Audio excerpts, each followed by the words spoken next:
Matthews, the new batsman, off the mark straight away.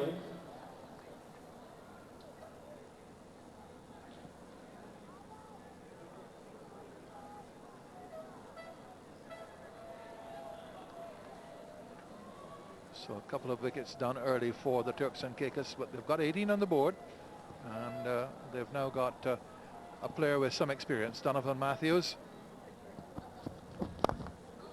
Nice looking shot. Represented Guyana at the under-19 level before moving up to the Turks and Caicos.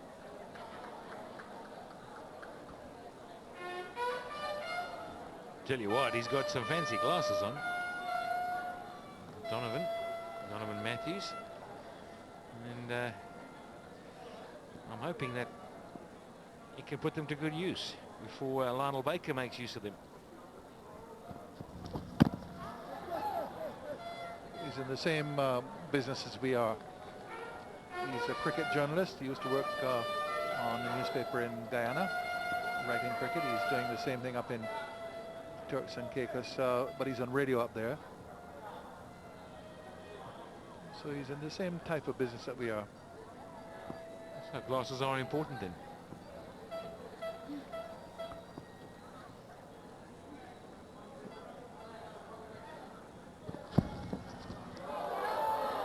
This is serious stuff. Serious stuff from Baker. Aggressive.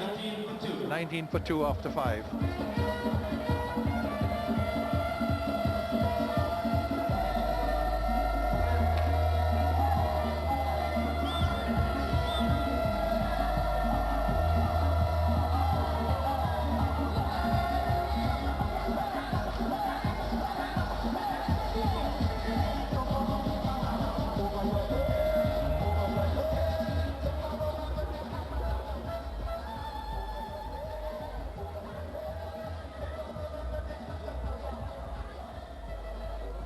Turks and Caicos in their first appearance in this Stanford 2020 weren't here back in 2006. They've lost 2 early wickets. They've had to deal with some aggressive and impressive fast bowling from Lionel Baker. Both openers gone. 19 for 2 after 5 overs. A change in the commentary box now. Ian Bishop is with Bruce Yardley.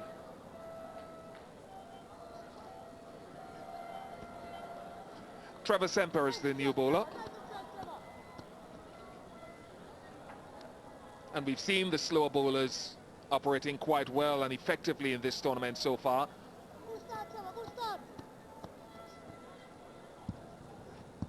See what he can do.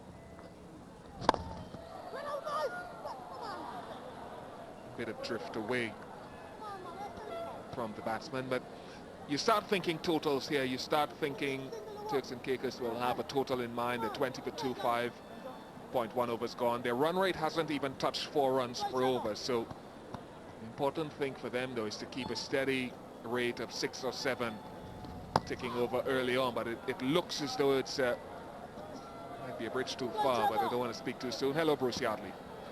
Hi, Bish. Good evening, everyone. Yeah, a bit of respite here from the pace. Lionel Baker, they'll be thinking well, there's only 1 more over from him to go. And the little drifting off spinner is on. Push and run, this will be close. Had he hit, I tell you, it could have been another one down.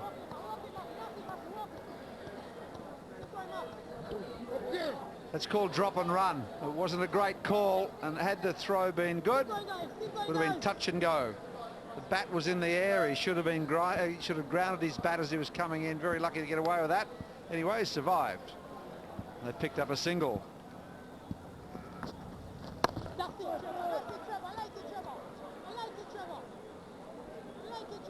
Trevor Semper, he was more medium pace than off spin, just bowling little drifters. Going away with a new ball. Good result for him, the end of the over, only 2 off at 21 for 2.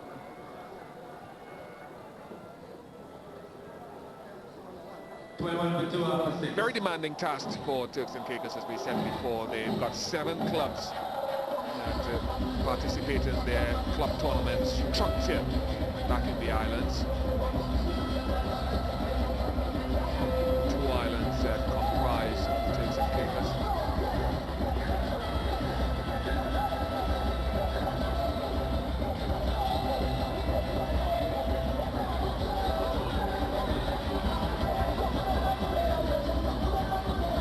block that we're looking at, number of overs gone, 6. So each block consists of an over, and the white line goes up to the maximum number of runs scored in each over. The red dots are the 2 wickets that have been lost so far. As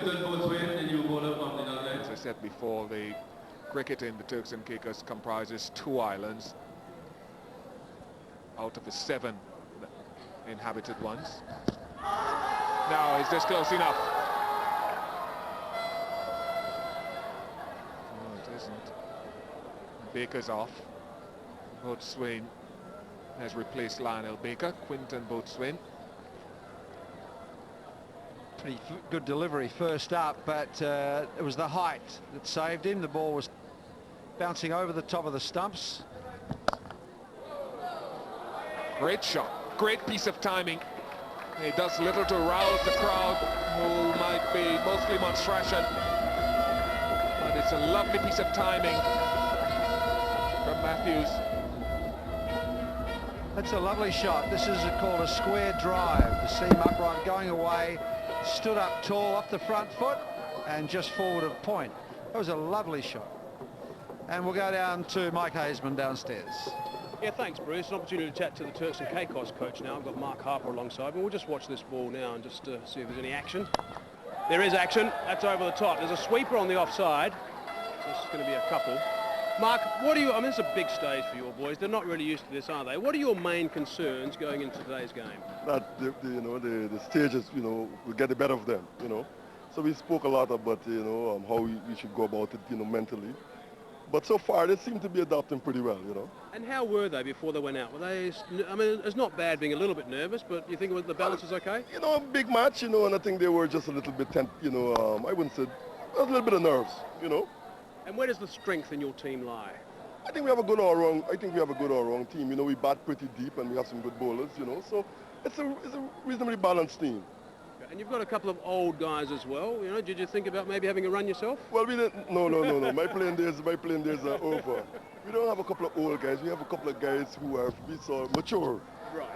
That's the polite way of talking about it. But the thing about it, Mike, is that in the Turks and Caicos at this point in time, a lot of the youngsters are not playing cricket. The plan is to really go into the schools and get some of the youths to come out and play the game. So these guys here are the guys that play in the out, and they're pretty good, experienced guys, And your expectations tonight?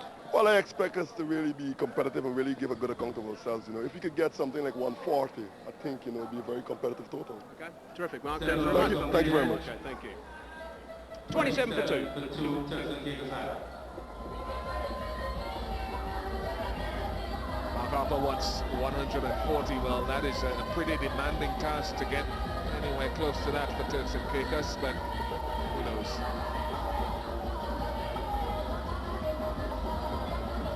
27 for 2 there, Turks and Caicos, after 7 overs. Just like to say happy birthday to Andy Roberts. Today is Andy's birthday. May you live to see lots more birthdays. Andy Roberts and someone Montgomery Roberts. The current rate, if Turks and Caicos continue at this current scoring rate, they'll get to 77. They'll be hoping to lift that rate, the tempo. Find it difficult. And for many of our new viewers who are not familiar probably with the regional scene, the Turks and Caicos coach. A little bit of... Yes, he's given it. It looked okay. It swung in the air. There's a little bit of curve for centre, and it seemed to be heading leg side, and it straightened. Did it straighten enough? Did it curve enough?